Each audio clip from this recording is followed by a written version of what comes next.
Retired master, তার ওয়াইফের নাম হচ্ছে রমা, তার একটি ছেলে আছে অনির্বাণ,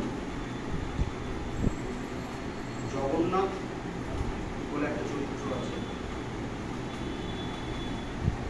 দেবেশ পাল বলে একটা চরিত্র আছে কাউন্সিলার,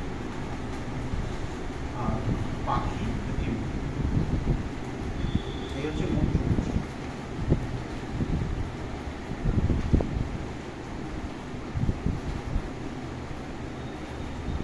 প্রথম দৃশ্য সময় রাত, তৃতীয় ঘন্টা বাজার সাথে সাথে আবহ সঙ্গীতের সাথে পর্দা। আমরা একটি মধ্যবিত্ত বাড়ির বসার ঘর দেখতে পাব। সেই ঘরে রমা তার ছেলে অনির্বাণের জন্য অপেক্ষা করে বসে আছে। ঘড়িতে রাত 12টার ঘন্টা শোনা গেল। মহিতোষ সেই ঘরে প্রবেশ করে এবং রমাকে বলে, মহিতোষ বলছে একটু বিরক্ত,